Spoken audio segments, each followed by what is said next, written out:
Welcome back to Inherited Dawn, a One Piece podcast. We are here to break down Chapter 72, The Appropriate. The appropriate thing to do when a fishman tyrant is about to execute a town hero, apparently it's to show up on a rooftop and tell him you've got 8,000 men ready to throw down. Usopp finally makes his move. And what a move. This is one of those moments that defines a Straw Hat. We've seen a few already. Luffy deciding to shatter his own dream for his friends. Zoro taking the Wado Ichimonji and vowing never to lose again. Every single member of this crew is going to have a moment where they stare down something impossible and decide to act anyway. That's the price of admission. If you want to be right here with us for every single one of those moments as they happen, make sure you're following our signal. We drop new episodes every week. But for now, let's talk about the man with the pinwheel on his hat. Let's. The chapter opens with Genzo, the town sheriff, surrounded by Arlong's crew. He's on his knees in the middle of the town square, the focal point of all this tension. Yeah, and Arlong is holding up a stash of weapons he found in Genzo's house. Just a couple of old swords and pistols, nothing that would actually threaten a crew of fishmen. But that's the point, isn't it? It's not about the threat. You can just feel the tension in the air. The whole village is watching and they are terrified. Oda is so good at drawing these crowd scenes. You can see the despair on every single face. Arlong makes it very clear. Weapons are forbidden, not because they're a threat to his power, but because they represent the idea of rebellion. An idea is far more dangerous than a sword. A sword can be broken, but an idea can spread. He's not just a thug, he's a ruler, a damn smart one in a twisted way. He understands that you have to crush hope before you can truly control people. You have to make the very thought of fighting back seem futile. It reminds me of Don Krieg, but with a brain. Krieg just wanted to conquer with force. Arlong understands the political science of tyranny, and he's about to make an example out of Genzo for it. He calls it a show for the villagers. He announces a public execution to show all the inferior humans what happens when they even think about fighting back. The language he uses is so specific, so dehumanizing. It's a classic tool of oppressors throughout history to frame the oppressed as something less than human to justify any atrocity. The villagers are begging, pleading with Arlong not to do it. They're offering to pay more, to do anything. But it's Genzo's reaction that just wrecks me. He doesn't beg for his life. He doesn't cry. He turns to his own people, the people trying to save him, and screams at them to shut up. It's a shocking moment. You expect the condemned man to be desperate, but he's the calmest one there. He tells them to stay quiet, because if they rise up now, everything they've endured for the last 8 years will have been for nothing. 8 years. That's the number that keeps coming up. We heard it from Johnny last chapter, and now we hear it from the man with his neck on the line. 8 years of paying tribute, of living under this monster's thumb, of swallowing their pride, all for a single goal. And Genzo would rather die right there than let them throw that away in a moment of passion. He's protecting their sacrifice. It's an unbelievable display of resolve. He's looking at the long game, even with a sword at his throat. He understands that a disorganized, emotional rebellion right now would just lead to a massacre. It wouldn't save him, and it would doom them all. He's making the cold, hard, logical choice in the most emotional moment imaginable. That's a leader. That's the heart of that village right there, willing to get stamped out to protect everyone else. He's taking all their hate, all their anger, and telling them to hold it, to keep it safe for the right moment. And Arlong is just smiling this horrible, sharp-toothed grin, savoring it, ready to deliver the final blow. He raises his blade, and then... an explosion. A big one, a Kayaku Boshi, an exploding star. It hits Arlong square in the back of the head. It doesn't really hurt him, he just kind of shakes it off like a fly. But it stops everything. The sheer audacity of it. The execution is frozen mid-swing. Everyone just freezes, looking for the source. The villagers, Arlong's crew, Arlong himself. And standing on a rooftop, silhouetted against the sky, is our man, the classic hero pose. It's a deliberate visual choice by Oda. He's giving us the image of a great hero, and he's putting the biggest liar we know in that spot. Captain Usopp. He's there, slingshot in hand, laughing, not a confident laugh, it's a shaky, terrified laugh, but he's doing it, and he delivers one of the all-time great lines. He looks down at this mountain of a fishman and tells Arlong that he, Captain Usopp, has 8,000 hardened killers ready to strike on his command. Sheer audacity. He's facing a monster who just shrugged off an explosion to the face, a being who is holding an entire island hostage, and his first move is to tell the most outrageous lie he can think of. It's so perfectly Usopp. He can't fight him head on, so he fights him with the one weapon Arlong can't comprehend. Bullshit. But look at what it does. It works. It completely derails the execution. It shifts all the attention from Genzo to him. That's the goal. He's not trying to win a fight. He's not trying to look cool. He's trying to save a life. He's drawing all the heat, all that murderous intent away from the person who can't run and putting it squarely on himself, the guy who is best at running. That's not a coward's move. That's a strategist's move. He's weaponizing his cowardice in a way. He's so good at lying because he spent his whole life using stories to make himself feel bigger and safer. It started as a way to cope with his father leaving and his mother's illness. It was a defense mechanism. In Syrup Village, he used it to protect Kaya's spirit. But this is the first time he's used it as an active, offensive tool to save a stranger's life in a situation where he himself could be instantly killed. That's exactly it. That's the core of his character. He's terrified. We see the panel of his legs shaking uncontrollably. He is not fearless, not even close. But he stands there on that roof and faces down a monster for someone else's sake. That's not cowardice. That's the definition of bravery. Bravery isn't the absence of fear. It's acting in spite of it. And right now, Usopp is the bravest man on this island. It's a huge step for him. This isn't protecting Kaya from Kudo, who was a schemer, a man who relied on plans and deception. Usopp could meet him on that level. Arlong is a force of nature. He is a walking natural disaster. Trying to lie to a hurricane is a fundamentally different challenge. And that force of nature is now completely focused on him. Arlong doesn't even say anything. He doesn't mock him. He doesn't question the 8,000 men. The lie is so absurd, it just bypasses his logic and goes straight to his rage circuit. He just goes berserk. The raw power on display is chilling. He doesn't even bother to climb. He just leaps from the ground to the rooftop in a single bound and demolishes the entire building Usopp was standing on. Not with a technique, not with a named attack, just with brute force. He smashes it to pieces with his bare hands and teeth. The whole building just disintegrates. I'm a shipwright, okay? I know what it takes to build something and what it takes to break it. You don't just punch a building down. That's not how physics works. The amount of force required to turn a 2-story structure into splinters in a single attack is astronomical. This is our first real taste of what Arlong is physically capable of, and it is terrifying. Usopp barely gets away, leaping to another roof just in time. But then something really interesting happens. Arlong lands, ready to just start tearing the whole village apart to find Usopp, and his own crew stops him. Yeah, his top officers, the octopus guy Hachi, the manta ray guy Kuroubi, and the pouty-lipped guy Chu, they physically restrain him. They grab onto their own captain and hold him back. And I'm thinking, wow, they must really care about this town not getting wrecked, but that is not it at all.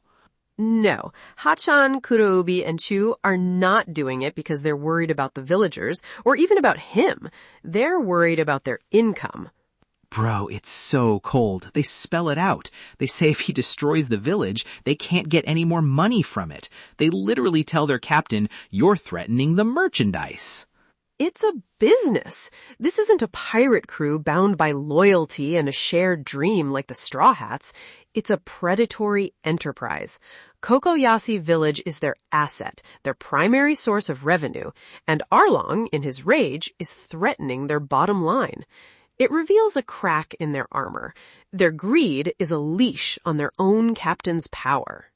That's so much colder than just being violent. It reframes everything. They're not just conquerors, they're farmers, and the humans are their cash crop.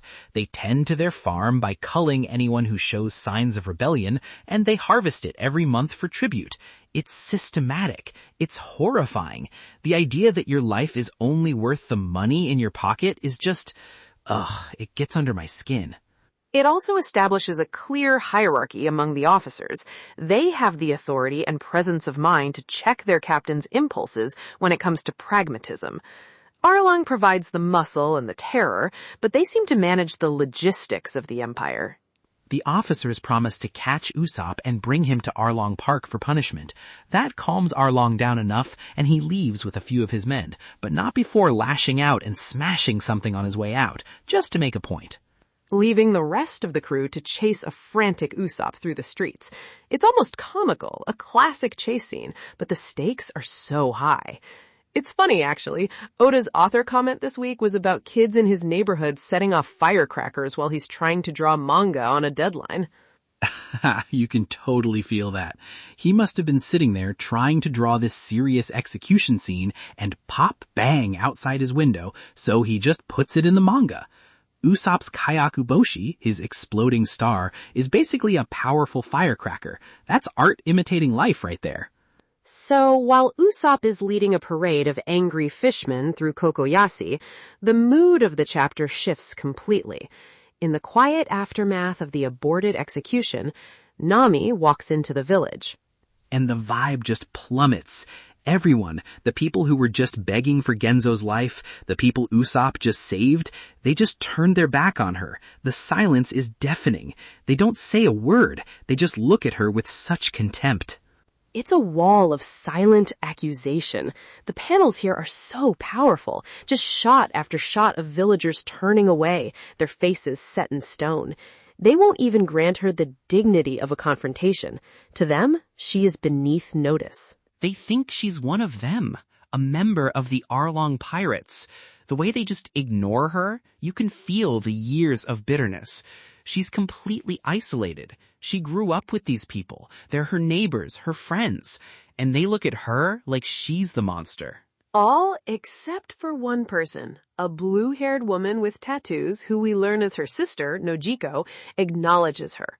She doesn't look happy to see her, but she looks at her. That one connection seems to be the only thing Nami has left in this town. Nami doesn't even talk to anyone. She just walks through the silent crowd to a small, simple grave.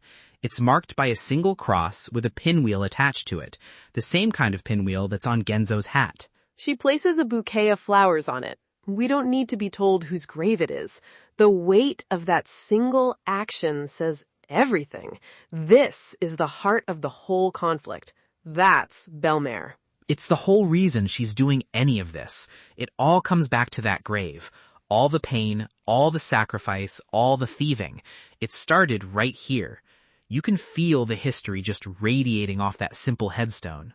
And it's there, in the one place she can be vulnerable, that she finally speaks to Nojiko. She says she's so close. She only needs 7 million more berry. 7 million out of 100 million. My jaw was on the floor when I read that. 100 million berry to buy the village back from Arlong. That means over the last 8 years, she has saved 93 million berry. 93 million! Let's put that in perspective. Luffy's first bounty after defeating several major East Blue captains was 30 million. Nami has, through theft and cunning, accumulated a treasure 3 times the size of a government-recognized major threat. She's been stealing from pirates, risking her life for 8 years to accumulate a treasure that could make her a queen anywhere else in the world. And it's all to buy back this one small village. All while the very people she is trying to save hate her for it. They see her as a traitor, a collaborator. They have no idea she's their secret savior. The burden she's carrying is just monumental. She's completely alone in this fight, bearing the hatred of her enemies and the hatred of her own family. Or, so we think, because the chapter isn't over. Oda is a master of the last page reveal. Oh, it is not over. He's been doing this the whole arc, and it gets me every time. He hits us with one last scene change. We cut to Arlong Park. The enemy headquarters, a place we've only heard about. And it's a mess. The entrance is in ruins. It's more than a mess. It's a graveyard of unconscious fishmen. They're all knocked out, scattered everywhere like discarded toys. And in the middle of it all, sitting calmly on the ground, back against a pillar, is Roronoa's Zoro. Nami freed him back in Chapter 70, and apparently he decided not to wait for everyone else. He took the boat, got to Arlong Park, and just handled it. Decided not to wait is an understatement. He took out every single fishman at the park by himself. There must be, 20 of them? 30? And he's not even breathing hard. He's just sitting there, arms crossed, his 3 swords by his side like he's waiting for his laundry to finish. The disrespect is legendary. He looks completely unbothered. This is a direct payoff to his oath after losing to Mihawk. I will never lose again. That wasn't just a promise to himself. It was a fundamental shift in his being. He is operating on a different level now. He meant it. This isn't just winning a fight. It's a statement. He's exuding a level of confidence and power we haven't seen before. It's not arrogance like we saw before his fight with Mihawk. It's a statement of fact. He knows with absolute certainty that no one here can touch him. He walked into the lion's den and put all the lions to sleep. The rest of the crew is scattered, dealing with their bone parts of the crisis. We know Usopp is running for his life, and Luffy and Sanji are still out there somewhere. And Zoro, the one who always gets lost, is the first one to arrive at the final destination, and he has single-handedly dismantled the enemy's home base before the battle has even officially begun. Arlong is on his way back home, thinking he's just going to torture some long-nosed liar. He has no idea what's waiting at the fence. Super. This is what I'm talking about. Arlong thinks he's the monster. Bro, a true monster is waiting at your front door, and he just finished his warm-up. The pieces are moving. Everything is building toward a confrontation at Arlong Park. Usopp has drawn the attention of the main force, Nami is at her breaking point, and Zoro has already conquered the battlefield. And I cannot wait to see the look on Arlong's face when he gets home. He's gonna walk through his broken gate, see all his boys laid out, and find Zoro just sitting there, maybe picking his teeth. Bro, it is gonna be epic. It seems like everyone is finally in place. The board is set. You said it. The appropriate pieces are in their appropriate places. All right, let's get into what comes next.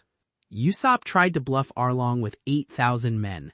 In the comments below, tell us if you think Arlong actually bought it for even a second, or if the sheer audacity was just so infuriating he didn't even care. And while you're there, a like is always appreciated. It helps us find more crewmates for this journey. Okay, predictions for Chapter 73. I'll go first. I think we'll stay with Nami and Nojiko for a little while. Nami revealed her goal, her proximity to achieving it, and the immense pressure she's under.